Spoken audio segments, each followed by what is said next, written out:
And fashionably late are we, but it will be well worth it. Good evening, everybody. I'm Kyle Curtis. Steve McCrae is here with me. Dave is producing, and we have tonight Team Skeptic. He's joining us to talk about sensory deprivation. How's it going, Team Skeptic? It's wonderful. I literally just got out of doing a float on my own about maybe an hour ago to prepare for this show. Have some great experiences to talk about that with you guys.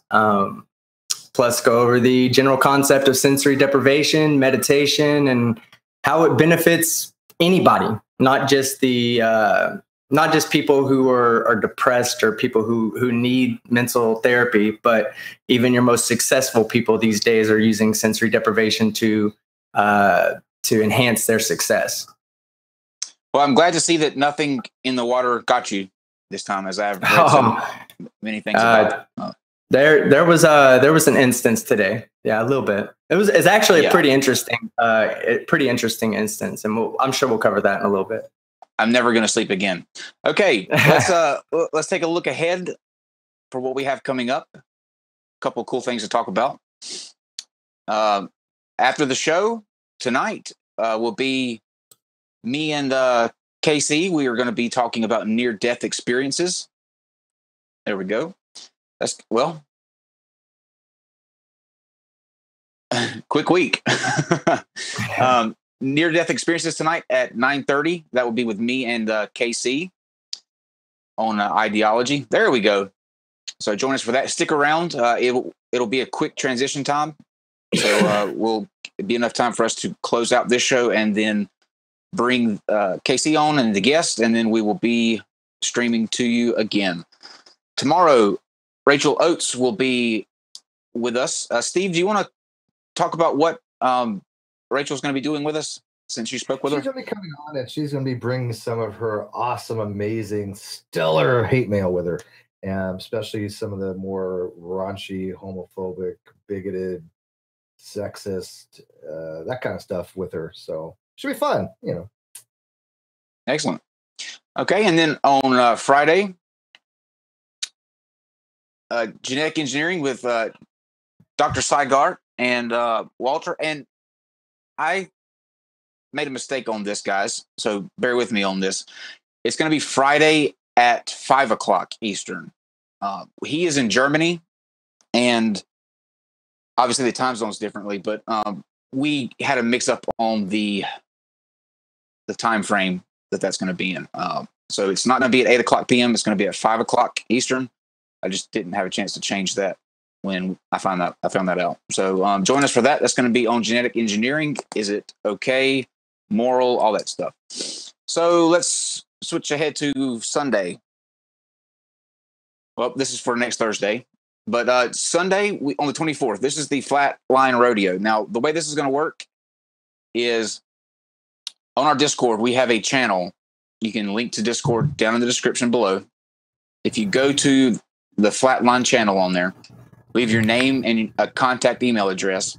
If you're somebody that believes that the Earth is flat and you want to participate in the Flatline Rodeo, and the way this is going to work is in July we're doing a King of the Flat Earth debate, and the way to enter that is the 3 people that win each of the Flatline shows that are coming up. And the way that you win is you come in, you bring your best case for a flat Earth. A lot of times in debates with flat earthers, it devolves into name calling or shouting and just anything but evidence. So what we want to do is try to isolate the evidence. And it's not going to be up to me or Steve. The audience will decide if you're making a good enough case or not. And the way they're going to do that is they're going to be voting. And if you get enough votes are a bad thing in this case. And if you hit the threshold, you will be booted off the show and your time recorded of how long you lasted. At the end of the show, we will put up everybody's last times, and the person that lasted the longest will move on to the big contest in July. So that is going to be this Sunday at 8 p.m. Redline will actually be with us for this one. We're going to bring somebody different to argue with every Sunday. So definitely join us for that. And next Thursday, we don't have to put yeah, there we go. Reading my mind, Dave. I told you, you got to stop being so good. Next Thursday, Profound Rick Delano will be back. If you missed his performance on here last time, he is someone that believes that we are the center of the universe. He does not believe that the earth is flat, but he believes that we are the center of the universe. The sun rotates around us. And he is also the guy behind the movie, The Principle, and a new one coming out in November called The End of Quantum Reality. Rick had a memorable performance on here last time he was here, and this one coming up next Thursday will be no different because he will be squaring off against His Majesty King Crocoduck. And if anybody knows about King Crocoduck, you know that they are not one to miss. So be with us next Thursday at 8. And that's what we have. Be profound. Yeah. Well, also what will be profound is we spoke a little bit last night about Soul Phone.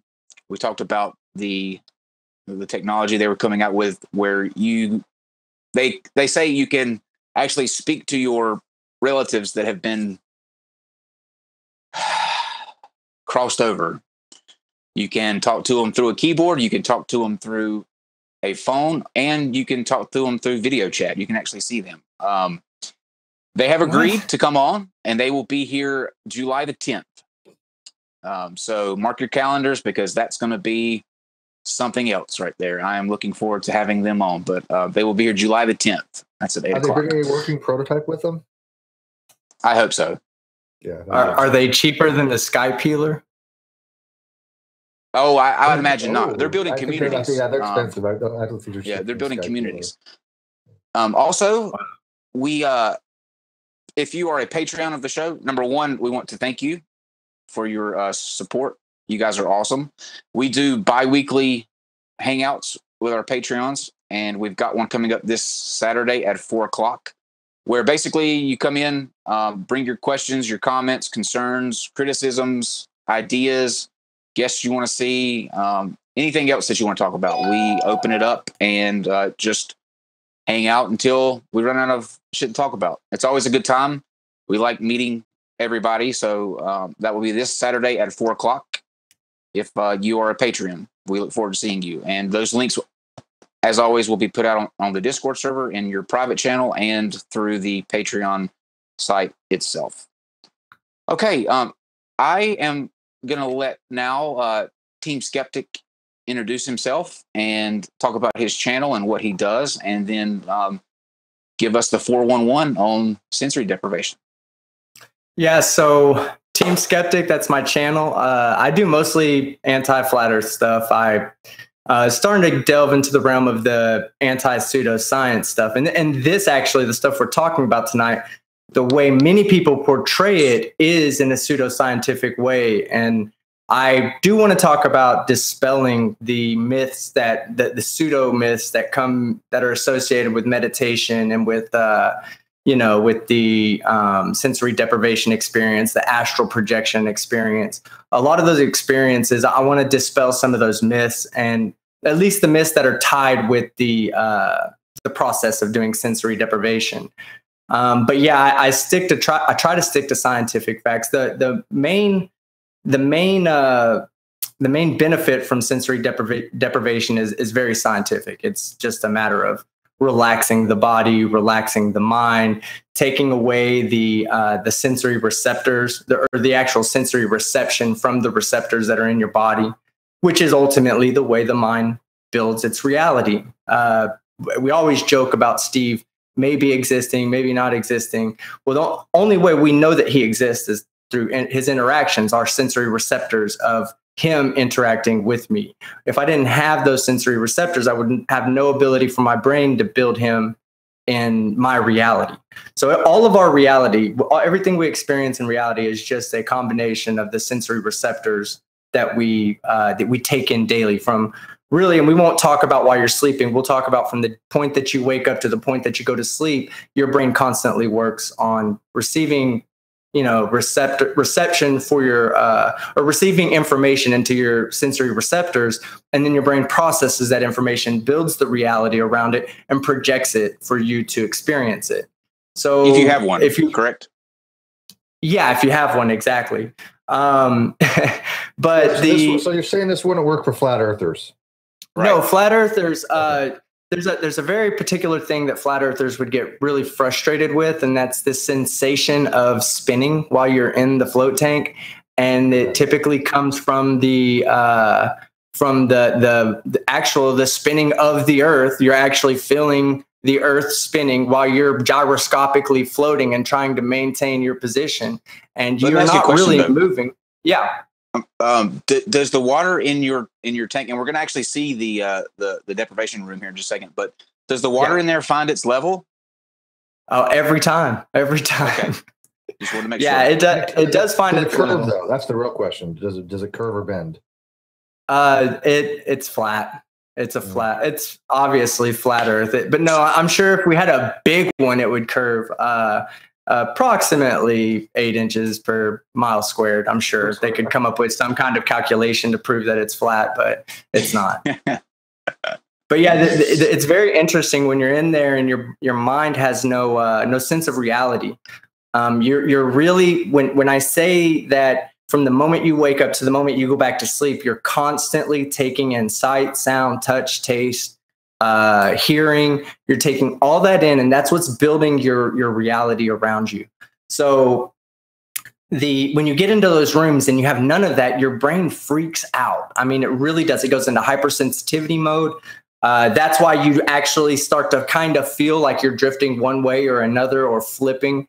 There are people that feel like they're in a perpetual backspin or a perpetual front flip. That's some of the more interesting experiences I've had with people that were convinced that they were either standing up in the tank while they were laying down, or that they were falling backwards and could not get out because they couldn't get their legs down, but their legs were never up to begin with. And yes, I've had several people that have had that problem. Well, we're going to get into your individual experiences here in just a little bit, but first, since he may pop in at any time, let's pop to Jeremy's video. And go ahead and play that, and that way, if he comes in, we'll have introduced him to the audience. Now, Jeremy is a gentleman that is kind of being a guinea pig for us. He is. He went to and your tanks are. They're at your place, or you have them elsewhere? No, they're here right now. I'm doing all this from my business. Oh, cool. Okay. Well, Jeremy met him there yesterday and did a pre-interview and a post-interview from his experience with sensory deprivation. So let's go ahead and meet Jeremy before he actually went through his experience. Yeah.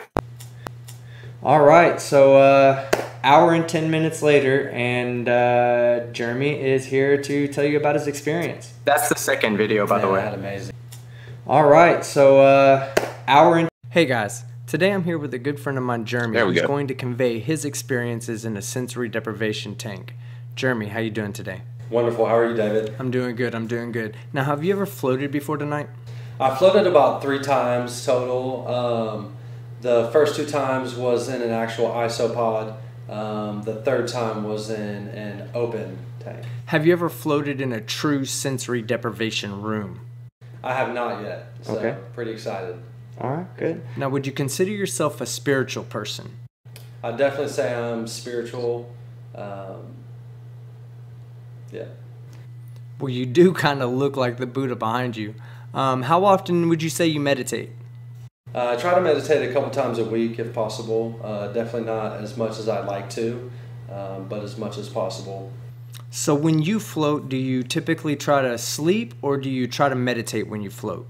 Whenever I float, I start out in a meditative state, and it ultimately ends up into a sleeping state. But actually the first 2 times I ever tried this experience, I had an outer body experience. Yeah? Yeah. Were you ready to get started with your float? Absolutely. Stoked. All right. Well, let's go.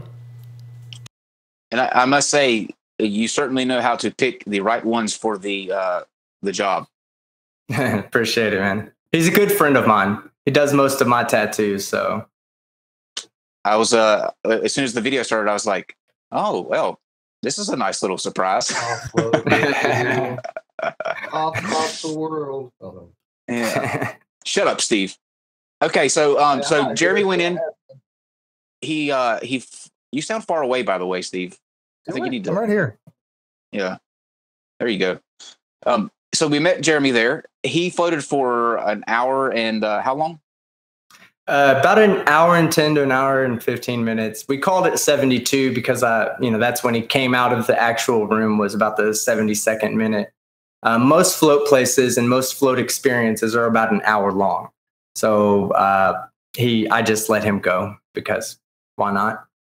Okay. And I think this would be a good time before we kind of get into everything and go ahead and show the actual room so people can kind of get a feel for sure. What the room looks like. And you can go ahead and start playing the room video, David. But I got to tell you, I want to do this, but then again, I don't, because okay, after everybody, seeing this, so we're going to walk you guys through dark. A pure sensory deprivation room. So as you can see, when we come in, the sound from outside will become severely deadened. We shut the door, we shut this curtain down. And as you can see, there are different lights that run around to give, the different types of customers we may come across.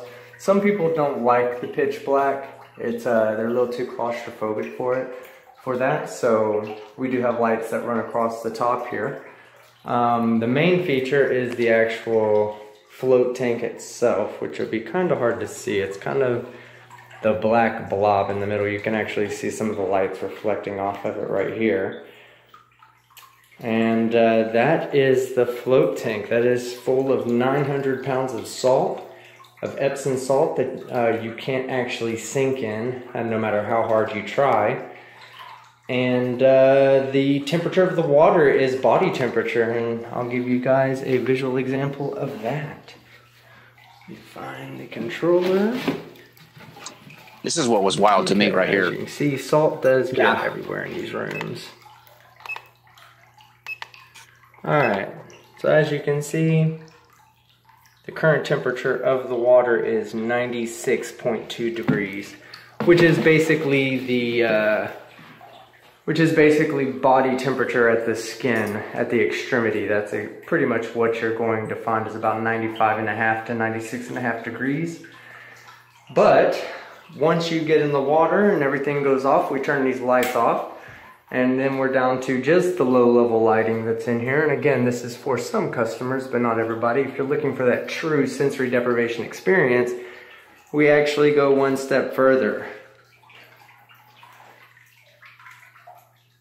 And this is what it looks like when you open your eyes in a sensory deprivation room. It's pitch black. As you can hear, the pumps are running right now, so once we get everything completely shut off,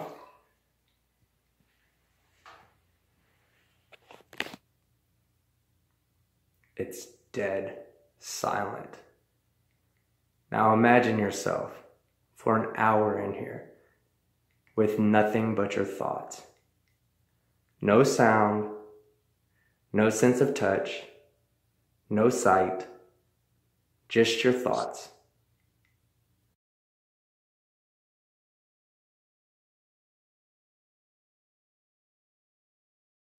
And now we have the lights back on, and we'll turn on the other lights.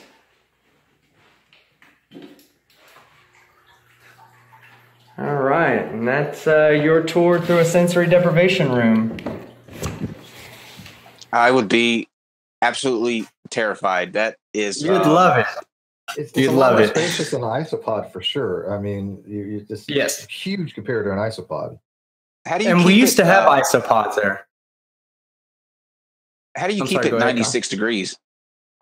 Well, it's constantly heated. It runs at about 90. We heat it to 96.5 degrees, so it kind of fluctuates between 96.1 and 97 or so, and it turns off and it gets a little hotter. We have to keep the room sealed up. That's part of the sound protection. So when we seal the room up, it also seals the heat in.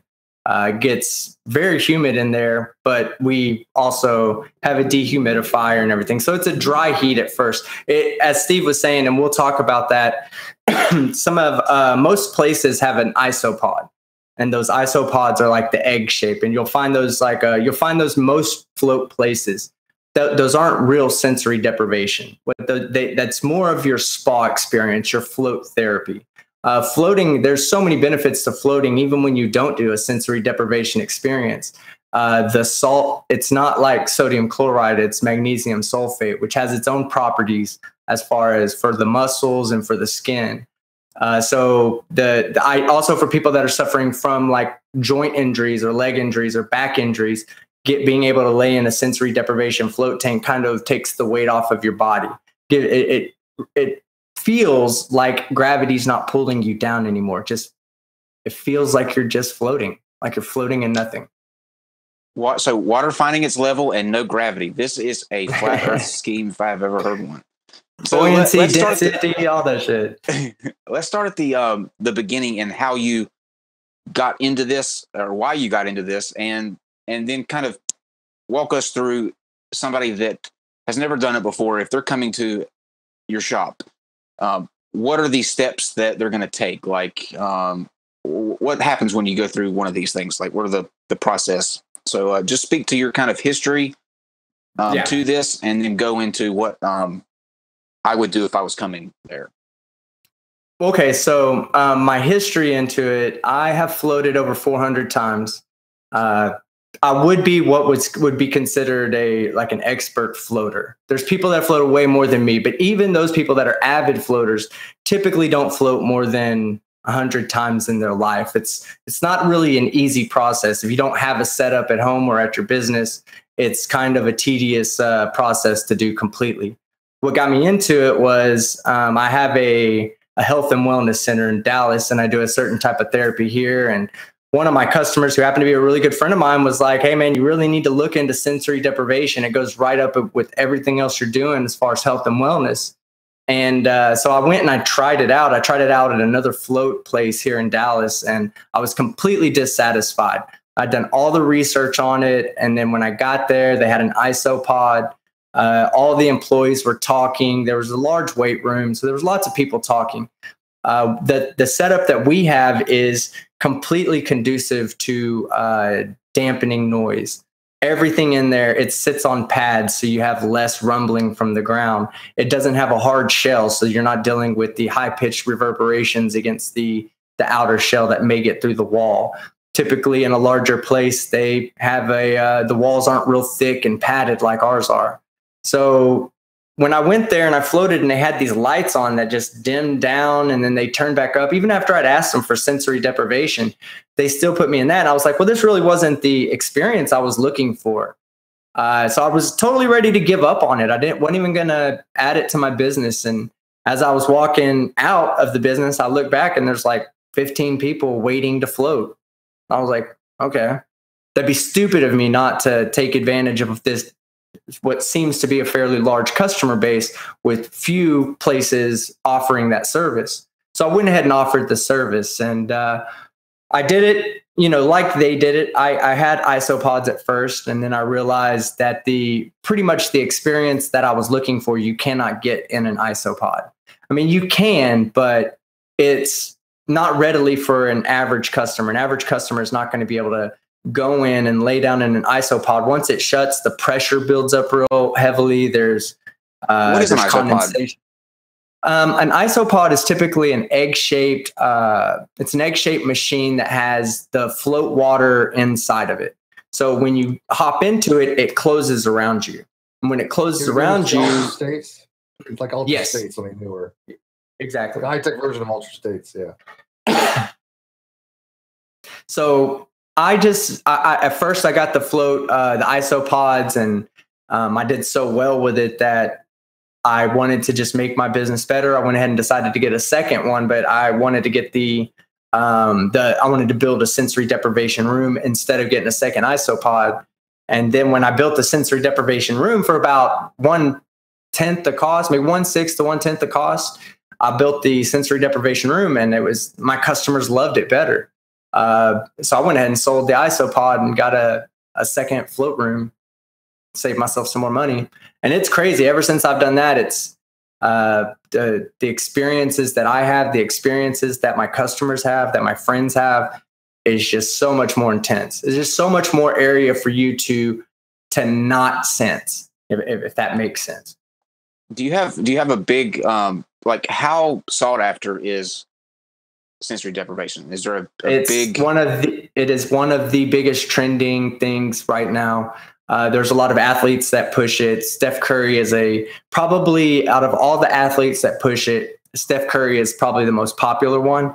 So I get a lot of customers come in and say, "Oh, I heard Seth Curry talking about it on ESPN. Vice has already covered it. Joe Rogan covers it at every chance he gets. He has a great dialogue." I was going to read from that transcript so that we didn't violate anything. But you know what? I just think if people go and research it on YouTube, type in Joe Rogan sensory deprivation, there's a nice little 7-minute video where he talks about all the benefits of sensory deprivation. He talks about how to like build yourself up. You can't go into your first sensory deprivation experience and expect to get the maximum experience you'll ever get, because you're hypersensitive, you're hyper aware. You want to look around. Even like when I went and floated today, and I just floated in preparation for this show, I floated right up to the point that I jumped on the computer and got into into that first hangout. I wanted to bring my direct experience directly to you guys. I am an onion. I am peeling my way through layers of ego that I experience every day. There is a spirit in there, and there is this one spot that I will eventually get to the core of myself, and that's what sensory deprivation is all about. Once you become more of accepting of the fact that you just need to let go, accept the fact that it's dark, accept the fact that it's quiet, quit trying to build a world around you with nothing to build your world of. Once you start getting past all that, you start looking inward and seeing you for the person you are. When you don't have anything else but your thoughts, but your personal experience in life, when you have only those to reflect upon, it alters the person you are point blank. It has me, it has many of my customers, and I will never stop doing sensory deprivation. For the rest of my life, I will continue to float. You're literally trying to reach that state that the Buddhists would call mind like water, where you get away from all the ego issues, and you're reaching a level of just pure stability with the universe, where you're equal, where there's no they call it no ripples. And so is that the state that you haven't achieved yet, or that's what you're reaching for? That's what I'm reaching for. I don't think that there's ever an end to looking inward. I think you only get past your next barrier to find out there's another barrier. And you got to continue past that next barrier to really get to the next one. You can't just look ahead 5 barriers. You don't even know what your problems are. You think you know what your problems are, but you only know the problems that are right in front of you. Get past those problems and you'll find out you have more problems, or more, and not problems per se. Like, let's say the Elon Musk, multi-billionaire, you would think he has no problems, but even he has problems. Even he could benefit from doing a sensory deprivation float or an intense meditation and looking inward to get past the barriers that even he is up against, the personal barriers. That's where I'm at now. It's really hard. It's also, let's say, it's kind of like getting through the first barrier is nothing. Getting through the second barrier is nothing. Getting through the third, eventually it gets harder and harder. Like right now, I'm in a position where I couldn't see myself being more. Hour and 10 minutes later, and Jeremy is here to tell you about his experience. Watch the second video. Good time to watch that second video. No, yeah, it's just sorry. Yeah, sorry if I'm rambling on. I'm just trying to speak from the spiritual experiences that I've had in my life. You're totally fine. That wasn't like at the Grammys where they play you off to stop talking. It was just a glitch, I think. But by the way, I do that shit to people all the time. I didn't ask you in the beginning, but and I don't know if you want to. I should have asked you this before, but do you want to actually plug your business if people are watching in your area? You know, I would love to, but I'm not going to, for the simple fact that there are trolls out there. If anybody's truly interested in contacting me, they can definitely get in touch with the NonSequitur Show. They have a way of getting in touch with myself as well. It's if you're in the Dallas area, you definitely need to contact me. I can definitely open your eyes to a new experience. That you don't have to you don't have to believe in God to have a good experience. There are people that have religious experiences inside of the float tank. You don't have to believe in that meditation is this magical thing that's going to cure your world, or, you know, and you just don't want to believe in it, so you don't do it. No, meditation is simply a practice of understanding who you are and what truly makes you happy. What your true needs are in this world, being able to separate the needs from the wants. Ask a 6-year-old who's completely non-spiritual what he needs, and he's going to tell you he needs video games in his life. You go ask a Buddhist monk what he needs, and he needs the peace, the calm, the serenity, that's what's important. So meditation is not necessarily a religious thing. It's more of a personal thing. And every single person can benefit from it. Well, walk us through, if let's say that I'm coming to your shop. Walk me through the steps of what I'm going to be introduced to and how that works. Well, it's actually a very simple process.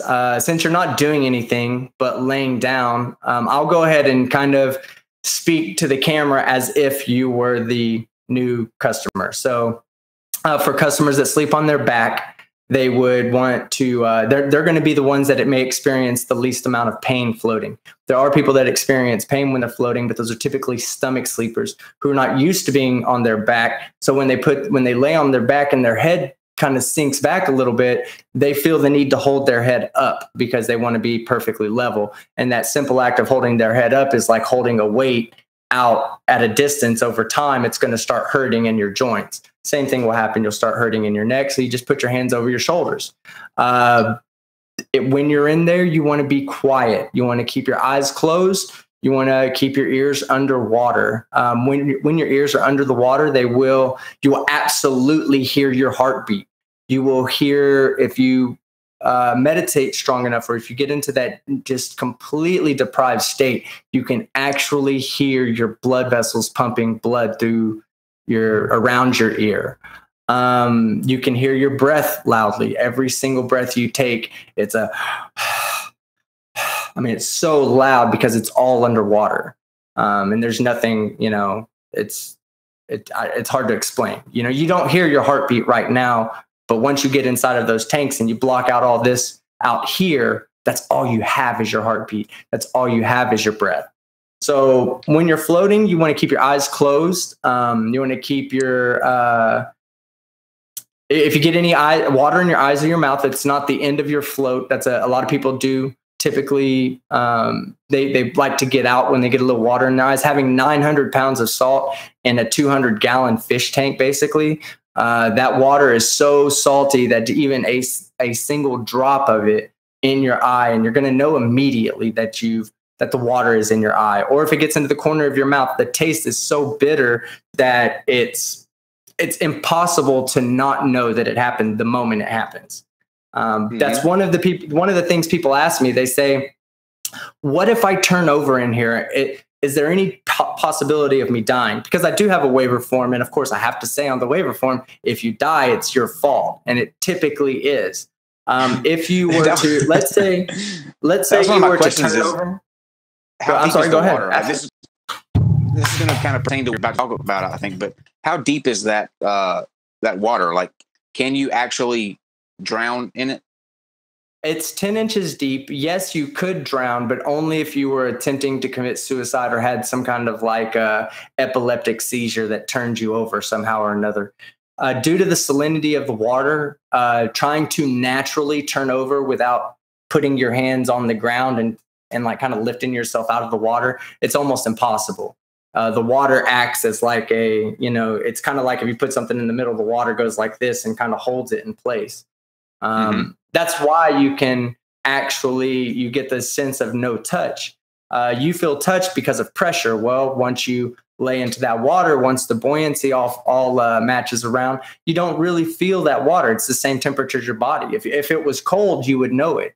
In fact, if it was 93 degrees, you would know it. If it was 100 degrees, you would know it. But at 96.2, you don't know it, because it's literally the same temperature as the outside of your skin.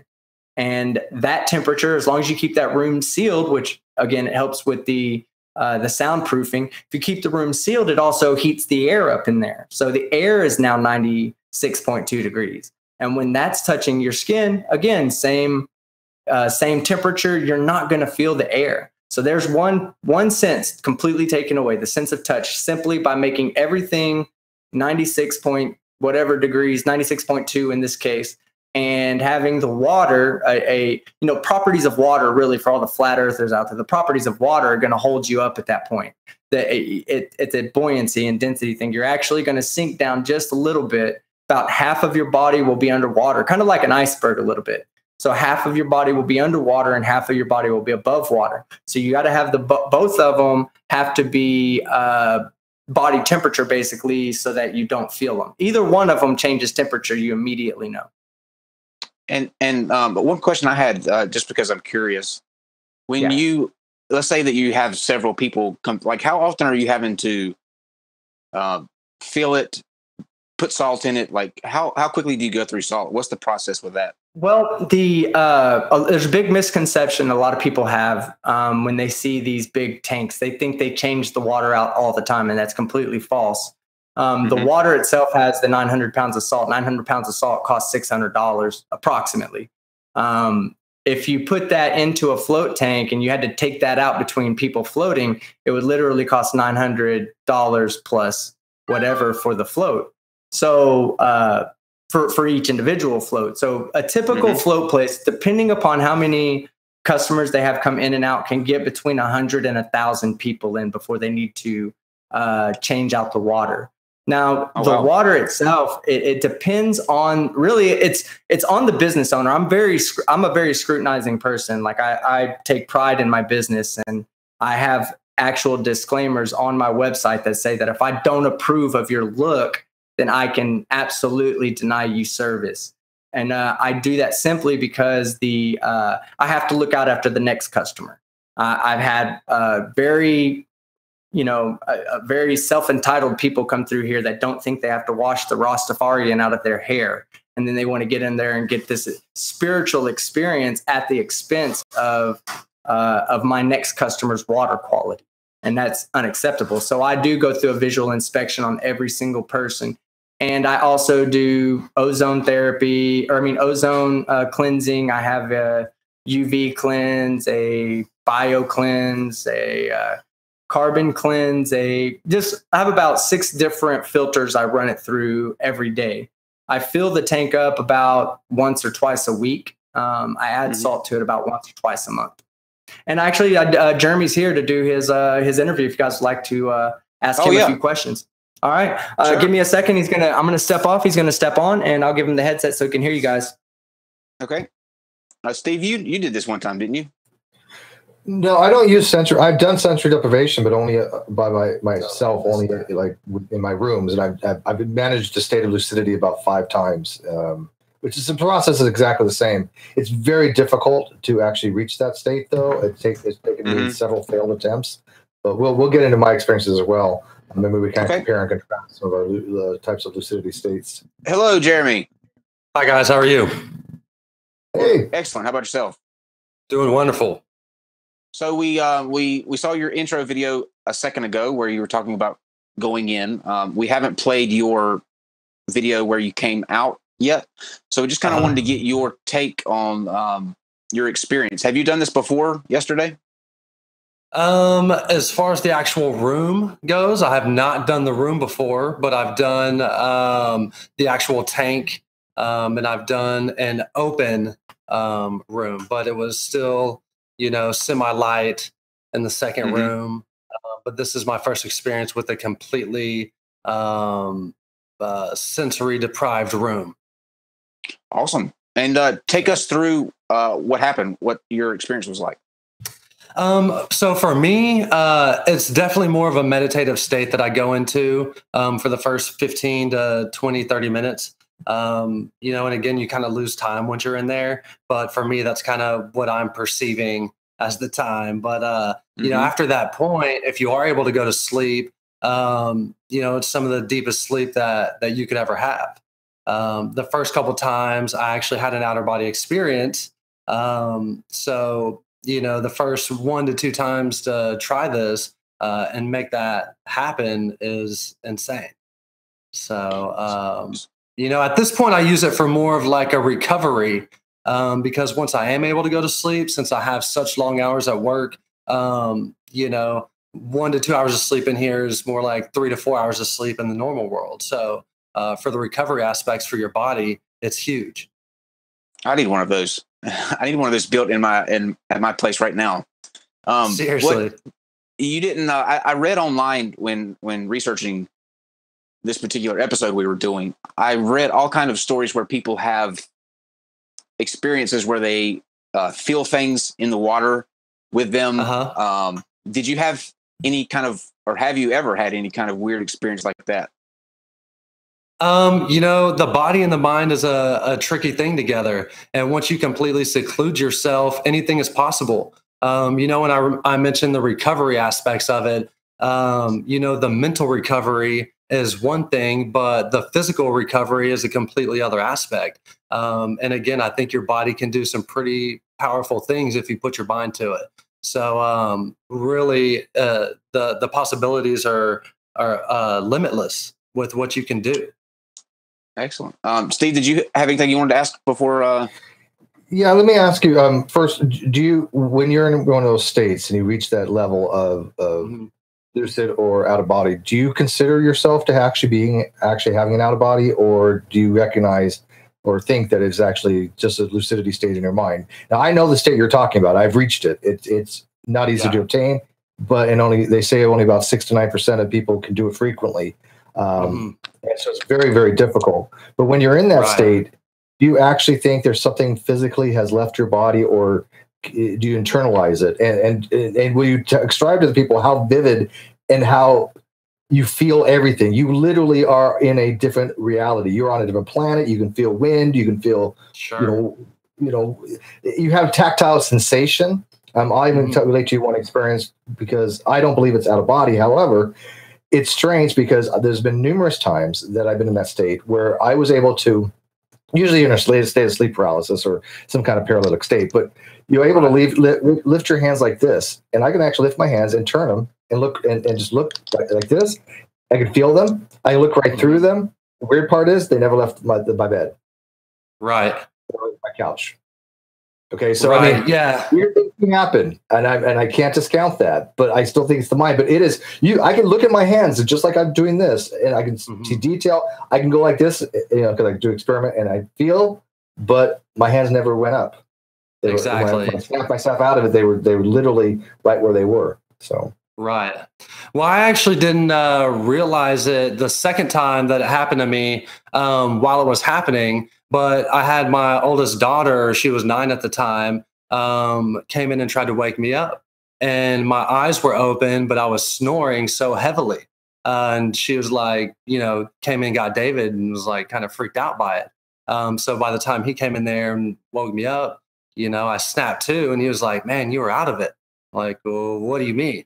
It's like, bro, you were out of it. Like, you were snoring pretty heavy. And I'm like, no, I wasn't. I was conscious the whole time. And for me, you think you can literally see. I mean, you can look around your room, can't you, in that state with your eyes closed? With your eyes open, though? That's my eyes were open. And for me, I was staring at myself face to face. The tip of my nose was almost to the tip of my nose. That's wild. And whenever I snapped too, it was like nothing ever happened. But I just remember very vividly being conscious and knowing that I wasn't asleep. So it was a pretty crazy experience. Have you ever reached the ceiling where all of a sudden you're in that state, and all of a sudden you're just face to face with the ceiling, or if you're on your side, face to face with the wall? And like I was one time, I was in a state where there's a painting above the couch, and I was actually eye level with the painting. even though, the painting was above the couch. I mean, it's weird. So, I mean, when people think that they have these out-of-body experiences, I can empathize with them. I can understand why they believe they've actually had an out-of-body. And I'm not saying they don't, right? Because it is so bizarre. And how do you explain things like that, where you're looking eye level at something and you're actually, your body's way down here, or you're staring at the ceiling from that far away? Or I've looked down from my room, from my corner of the room. I've looked up from my room from the floor one time. So it's bizarre, right? You need to float outside of your room, Steve. Like, go to Paris. Oh, yeah. I've gone, dude, you can go down corridors. You can will yourself to go to another like planet. You can go from planet to planet. It's bizarre. That's wild. True. Well, and here's another interesting idea. David has 2 rooms side by side. So, to have the ability to go with your wife and do a float with your wife and see if maybe you could accomplish the same plane and maybe meet them there. I've tried experiences like that, but I've never been able to reach something like that. I've done things with friends where we were like, okay, let's meet up way back when, but I never had any external verification of anything. Sure. Well, I think it takes a lot of practice. I've meditated a lot over the years, especially whenever I was younger, experimenting with different things and practices. So, that's something that I can accomplish very easily. Especially with the work that I do, my mind is very open to art and life in general, and spirituality. So, I don't have a lot that's hindering me as far as creativity goes. And, once you block off all of your senses completely, it's just you and your mind. So again, the possibilities are limitless to what you can create.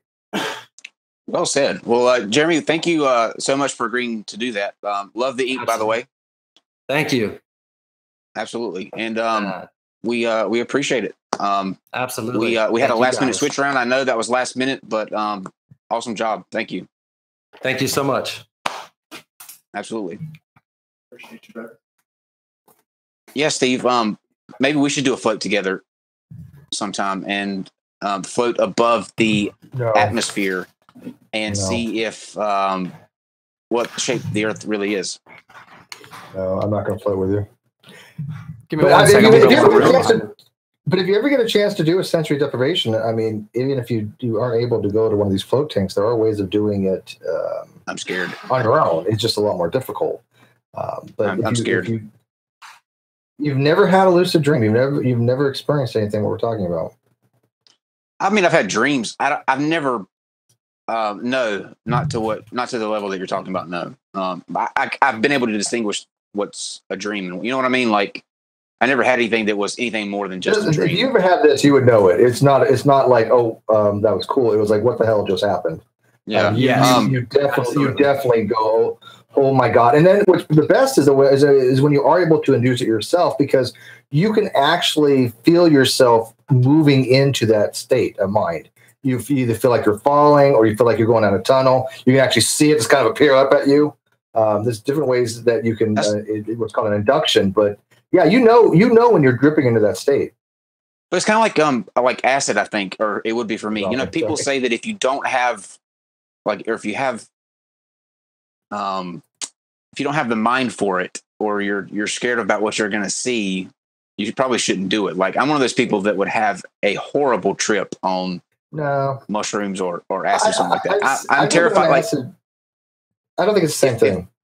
If I'm in a tank and I feel like there was a story online, and this is a good opportunity to switch over and talk about the experience part, but I read a story online where this guy got in and he was floating for probably 45 minutes and he felt something circling underneath him that just kept, he could just feel it circling underneath it. I would have a heart attack. Like, I would be up out of that tank so quickly. So tell us about some experiences that you've heard or that you've had yourself that are kind of strange. I'll give a few anecdotal statements from customers that are their stories, and I'll speak more extensively on mine because I'm more familiar with my experience. But I've had some people that have absolutely argued with me that there was a fish in my tank, and I told them, no, there's not. There's no fish. There's no way there's a fish in there. It would die. If you threw the fish in there, it would die just because of the salinity itself. But there is no way. There's nothing in there. I've had people say that they went into not psychotic mode, or what is it, like psychosis, where they develop like they don't know where they're at, but they've come out of there going, where am I at? You know, what are we doing here? And not necessarily when they come out of the room, but when they get out, when they're waking up out of the tank, they just don't know, that they cannot distinguish the difference between what they were just experiencing and now what they're experiencing. I did have a time when me and one of my other customers, I had a couple float come in, and the girlfriend, wife, whatever, she came out and was fine, but the husband did not know. And it took me and her about 5 minutes to convince him that this was not his dream, that what he was in was a dream. Me personally, no, it's really, I'm telling you, it's not that bad. It's a very, very minute number of people have a very, very small percentage of people have a bad experience. The experiences you have are very opening. Like to me, the bad experience in life is what you experience through the ego. The good experiences that you have in life are the experiences you feel from your soul or from your spirit. So the idea behind sensory deprivation is to allow you to get closer to that spirit being that is your consciousness, and that, you know, that you generally accept you for who you are, how you stop worrying about how other people are going to look at you. That was the biggest thing for me. The hardest thing for me was to overcome my egotistical self. Egotistical self. Yeah. About that. Are you one of the people that believes that consciousness comes from within the mind, or that the mind is like a conduit, that consciousness exists outside the mind? I would have to say I'm a believer in both. I believe that it is I believe animals are conscious, but they're not self-aware. So you would take, let's say an ape, for instance, you know, the closest thing that we could get to human. Do you think that when humans are no longer around, they sit around and go, what are we going to eat tomorrow? You know, what do you guys want to eat tomorrow? You guys want to eat steak? No, we want pasta. You know, we have that ability. We have the ability to look forward and reflect backwards, where it seems as though animals only have an instinctual ability. I mean, I know there's times when animals recognize previous owners and this and that, but that's programmed response, or not. I'm not sure. Steve may know the better term for that, like the dinner bell thing, where they just ring the dinner bell. You know? It's called Pavlov conditioning. Yeah, whereas we as humans, we tend to have a self-awareness. Yeah. So we have an empathy, like the ability to empathize, the ability to do so much with our consciousness that doesn't involve ourselves. That I think there's a special uniqueness about that, and whether it starts in the brain or not, I don't know. I think the brain is responsible for translating more so. Like if you translate the reception that you are receiving. Let's say you're looking at somebody who's severely hurt and you're empathizing for that person. If you're not looking at that person, you're not empathizing with them. If you don't know that that person's hurt, you're not empathizing with them. You have to understand that they're hurt first, and that does have to be processed through the brain. I've read a few articles where they talk about you think that all the decisions you're actually making, but the actual knowing that you've made the decision comes after you've already made the decision. So like if a way to explain it is if I say, hey, what do you think of this picture? And I show it to you, before you know you like the picture, you've already made the decision inside of your mind to like the picture. So I think the soul it has to wait for the brain to translate before it can actually process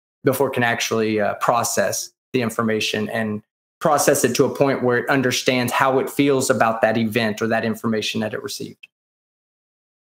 So your experiences that you've had overall, you would say are positive? Yeah, very positive. I'll talk about my best experience. So one night I was having a few drinks with a friend at a birthday, and end of the night I said, you know what, I'm gonna go ahead and leave this birthday party, and I'm gonna go float. I had the tanks myself. It didn't matter that it was 3 o'clock in the morning. when I made this decision. So I went up to my shop and I went to go float. And when I floated, I had a 4.5-hour float. Now, during this 4.5-hour float, this float changed my entire life. I was a completely different person. I'd already opened my business. I was more on I'd already had a few floats that were kind of like iffy. They weren't really that good, weren't bad, but just wasn't getting the experience that I see people like Joe Rogan talk about, or people, some of the deeper meditationalists that they talk about their experiences in float tanks and sensory deprivation. So I was kind of frustrated about it. And I said, I'm going to go do this I'm going to do an overnight float. That's what they call them, overnight floats. And I left the birthday party early, came up to my shop, jumped in the float tank, floated for 4.5 hours. I have over 20 hours worth of memories from the 4.5 hours I floated. Vivid memories that I would not to this day be able to tell you were not real, because they felt as real as the feelings I'm having now speaking to you. There was no difference at all, zero difference. Your brain, I'm sorry? That's wild. Well, okay, so the wild part wasn't that. So the thing is I fought with myself. I'd never had an out-of-body experience before this. And I just remember waking up and I sit up in my tank and I'm like, oh God, what's going on? And I look behind me and there's my body. It's like from the waist up, from the waist to my head, my body is laying in the pool and I'm sitting up. And I look back at my body and then I look forward and I was like, wait, what? And I look back again. And this time when I look back, my body is no longer behind me, but beside me. And the hands are up and I grab onto my hand because I feel this attraction force just pulling me away from my body. And somehow or another, I ended up face to face on top of myself like this. And I was frightened beyond anything that's ever scared me in my life. I've never been this scared in my life. And when there was this overwhelming feeling that said, don't worry about it. You'll be safe. I was thinking I was dead. Like that's really what I thought had happened. I thought I had died and that this was my spirit leaving my body. And I was holding on because I was scared and I didn't want to leave my body. And there was just this feeling came over me and said, man, don't worry about it. Even if you are dead, don't worry about it. You're still conscious. You're still like seeing things. I mean, you can still live even though you don't have a body. And at least that's what I was going through, were these types of thoughts. And so I just gave into the thought and let go. And when I did, I floated to only what I could perceive as being outside of the universe. I was slowly going through this like this movement through the universe, and I could see behind me and I could see in front of me as well. And I would have stars that would come in and hit me in the back of the head and pop out through my face. I could feel them. I remember these feelings. And I'm sorry. I got to ask, was the auditory hallucinations, or did you think you heard a voice, or did you actually hear a voice? Well, okay, no, I never heard a voice. It was all internal. It was all internal. My internal dialogue with myself. Gotcha. Okay. So it was just kind of me telling myself that even if you're dead, it's okay. Because I've had actual auditory hallucinations in those states, and they're freaky. Because most of the time they're in your head, but one time I actually heard it external, and it was freaking me out. Well, I have a question that kind of goes into a little bit of that. It talks to that point, because Team Skeptic, do you identify as an atheist or agnostic, anywhere in there? Floating has changed my mind. I used to be That's exactly what I was going to ask. And it's made me not be a theist anymore. It's made me open my mind to the possibility that it's all just, we're all just this huge universe, and we all exist inside of it, and there is no outside of this universe that we exist in. And that's just the feelings. That's just the feelings that I got. Like when I came out of this in that experience, when I got to a point where the whole universe was right in front of me. I could see every galaxy. I could see every star. If I looked at a star, I could see the star. I knew exactly where I was at in that universe. And I did this for hours, 15 hours, memories at least. It was, I don't know how much real time I was there, but in memories, 15 hours at least. I was looking at the stars. I was contemplating the universe. How does all this work? How does what are the mechanics behind the mechanics that we know, you know, that to get us to the point that we know now, what are the mechanics that drive us there? And typically I ask these questions to help myself get into a meditative state because there's no answers for them right now. So you ask the question, not having any possible answer that's a legitimate answer, and then it can kind of take your mind away when you're like, it gives you a wandering mind. It gives you something to push away what you're thinking about. You know, like that's part of what I do when I start meditating. I say, well, what's a black hole feel like if you could touch it? If you could not have the effects of gravity. No, not yet. I have not. No, I still hold hope for aliens, but I don't think they're coming from a planet Nibiru. I think that there's probably civilizations out there that are in the same progress that we're going through. They've got to discover things like electrons and quantum mechanics and other things like that, and eventually they'll get there. No Anunnaki. Well, yeah. You went a completely different direction than I thought you were going to go, because I was going to ask if you were an atheist before and you started doing these floats. It seems like, by the way you're describing it, you would kind of start to feel like maybe there is something else out there because of you plugging into some kind of different consciousness. It's interesting that you were a theist and these made you not be a theist, because what you're describing to me sounds like, you know, there's something else trying to connect with you out there. Now, okay, so let me back up and re-explain myself a little bit better. I am more agnostic. I do think that one day we'll find these mechanisms that are responsible for things like quantum mechanics and string theory, and we'll get to the bottom of what's beneath those things.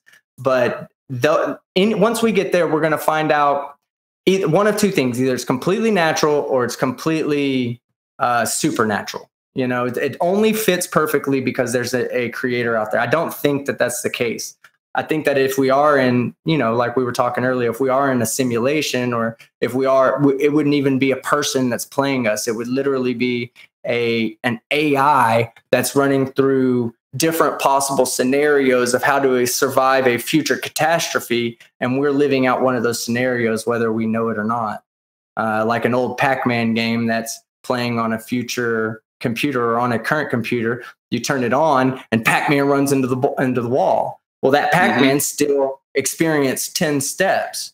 We still have experienced 13.7 billion years. And if there's a 13.8, whatever it is, and if there's a creator out there, if there's a computer running this simulation to try to figure out how to defeat a certain catastrophe in the future, we wouldn't know. We would run through the whole 13.8 in the blink of an eye to that computer, but it would literally take 13.8 billion years for us to get through it. So, and I was telling you beforehand, I want to go into this in detail. Like, we'll have you come back, because we've got about 15 minutes left in this show, so we don't have enough time to hit it extensively. But we are going to do a show on simulation theories.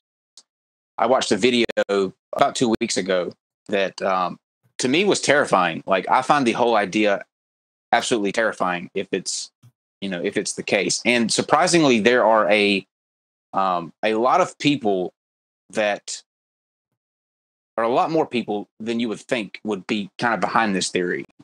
You know, it seems to be one that's growing. And just me personally, I can't see why, but I want to learn why. So that's why we're going to have a show on it. And you're more than welcome to come back for that if you want. Yeah, I would love to. I worked with a lot of electronics when I was younger, so I learned my quantum theory through that. When I think about all the different interpretations of how quantum mechanics works, you basically have point A and point B, and as long as everything gets from point A to point B in the time that it's supposed to get there, as defined by different equations and models and whatnot, what happens, how it got there, is of no significance. In fact, it's of no significance and all of the significance together at the same time. And I think that, like, when you look at the many worlds interpretation and you look at the Copenhagen interpretation and pilot wave theory, I think all of them there's something that can tie all of those different mechanics together. And I think that that's something that we probably won't have the ability to find because it'll exist in an outside universe, in a universe where we're existing as, you know, the unknowing programs that are running. We're all programs. I mean, even if you're a natural program, a biological program, even if this is not a simulation, you're still a program. You're a program of different organs, and every process in your body pretty much has a mathematical equation behind it that either a chemist or a biologist or someone in anatomy, they understand. You know, so we're finding out that we're all a bunch of different mathematical equations that describe all of us. As I said with the mirror earlier, you know, you bounce a light off a mirror. It's real easy for us to look and go, well, yeah, it's reflective. It's a mirror. But there's a mathematical equation behind that as well that explains why that mirror does that. And if you know the equation before you run a test, then you would know what the result of the test is before the test was ever run, which is back to why I believe simulation theory starts to make sense. It ties a lot of those things in where they say, well, we don't know which path did it take. Well, we don't need to know which path did it take. As long as the simulation does, it's always going to get from point A to point B in the proper amount of time. Would you want to know if you were in a simulation theory or a simulation? Would you want to know? Well, you know, that's a very philosophical question. Yes, I would love to know. Oh, wow. Because honestly, I want to, I probe why our existence. This is why I promote sensory deprivation so much, is because there is a second existence that we all have. We experience everything through our sensory receptors and through a filter of egotistical values, I guess, or egotistical filters. And every human does it. That's part of being human, and that's totally cool. You know, but you need to be egotistical to some extent. Buddhist monks, that's what their whole thing is. They do all their life. If they were non-egotistical, they'd stop being monks at some point, or they'd stop trying to further their mind like water. They're trying to get to that point. You know, they would stop because they're like, oh, we're here. No, we're human. We'll never get there. It's impossible to get there, but you can always strive to be better. I think meditation is a great way to strive to be better. I think it builds character. It helps you understand, like, some of the biggest things in the world that I ever had a problem with was discrimination.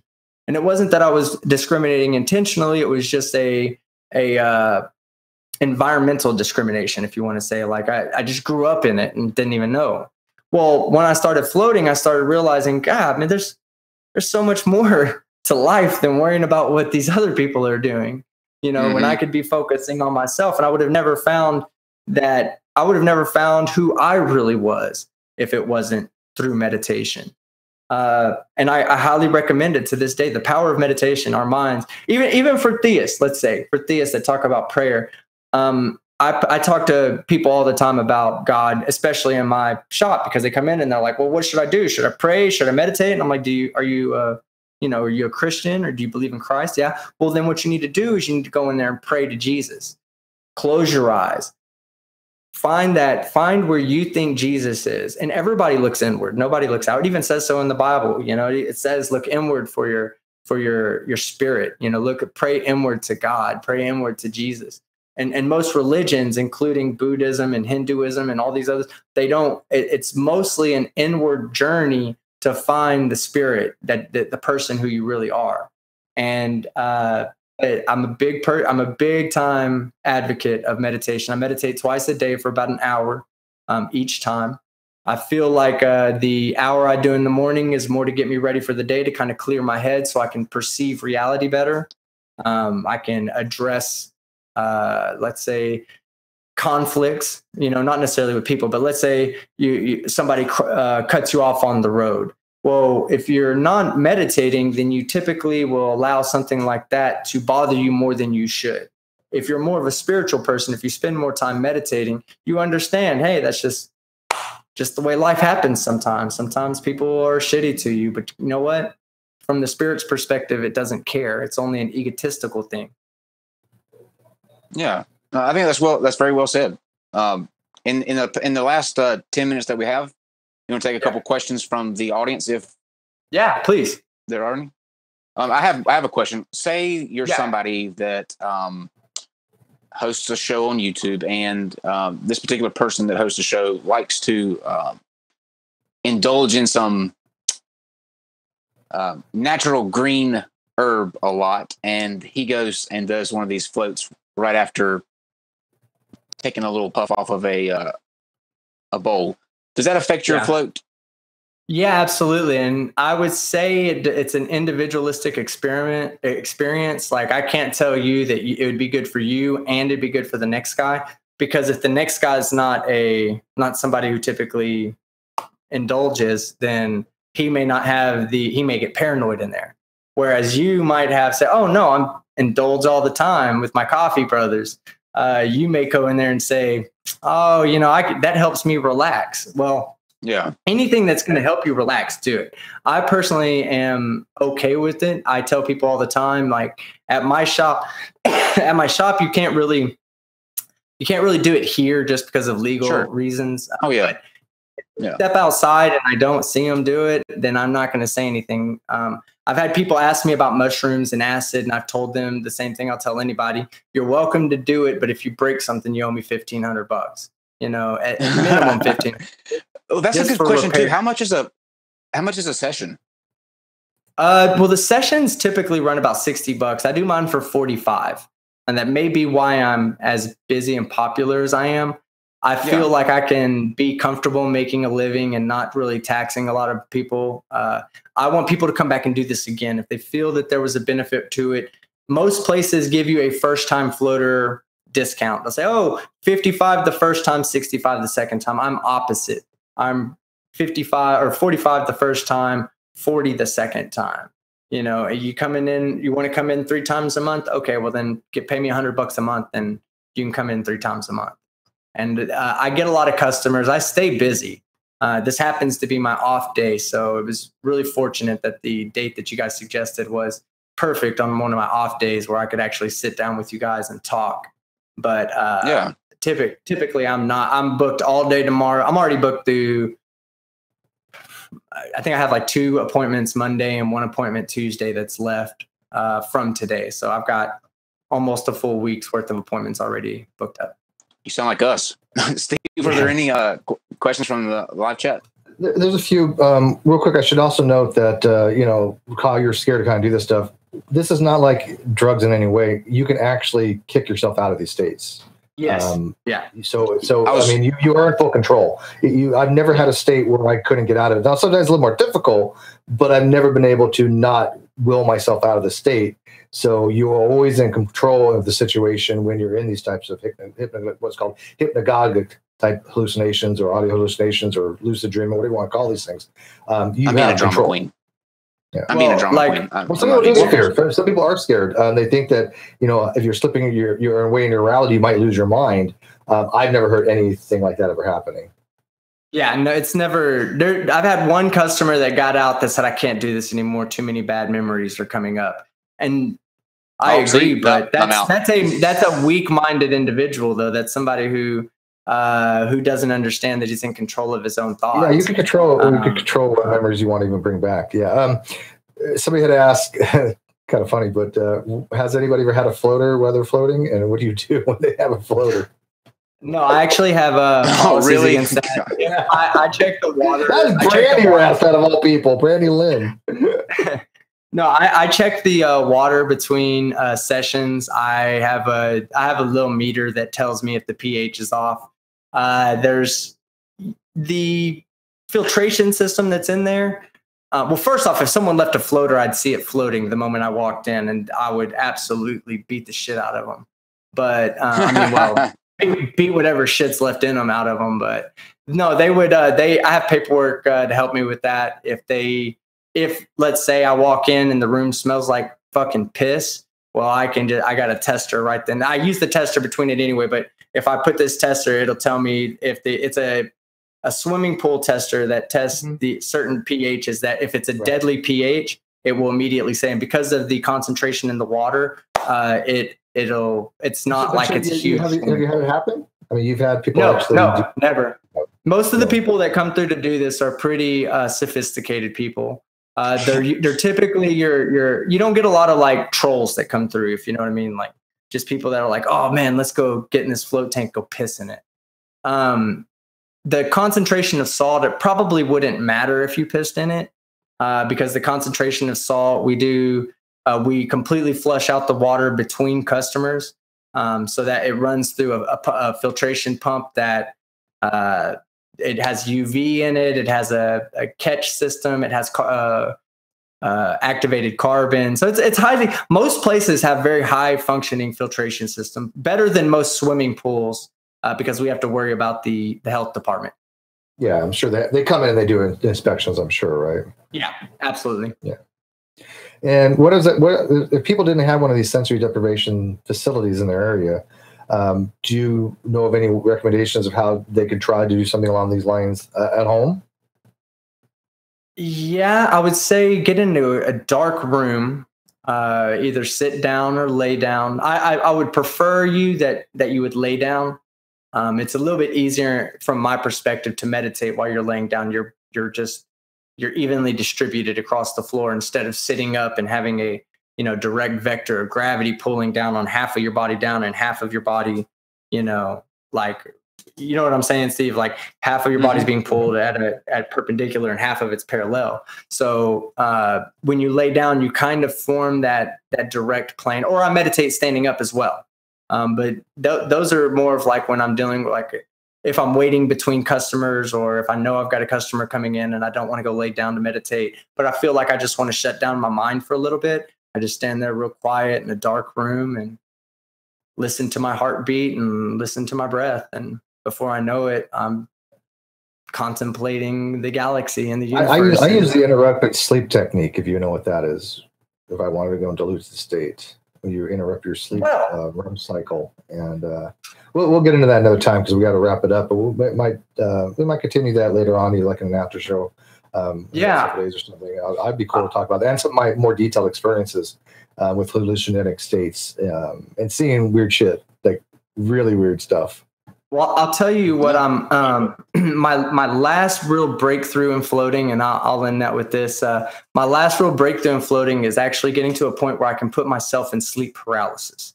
So a lot of people fear sleep paralysis because once they awake inside of their mind, they want to move their body to make sure they're awake, and they can't. I did it accidentally in a sensory deprivation tank.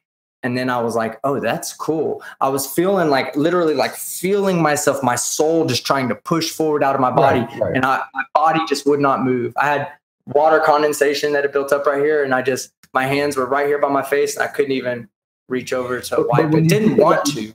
When you do leave, and again, I don't believe it's an out-of-body experience per se. I'm not saying it's not. Yeah, you're right. You're right. But the sensation of when you do disconnect with your body, unlike anything anybody's ever imagined if you've never experienced it. And the first time it happens, you shit yourself pretty much. You're like, what the hell was that? But then, like you said, you get used to it, and then you learn how to actually not be scared of that sleep paralysis. You do try to go with it. And in fact, the best thing to do with sleep paralysis, if you are scared, is just flow with it.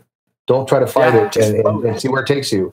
But then there are ways of getting out as well. But we'll discuss that in an after show. I think it's a fascinating topic. Well, this has been absolutely fascinating. We appreciate you coming on and doing the videos for us. We will have you back to definitely do the simulation theory talk because I'm fascinated by that. But go ahead and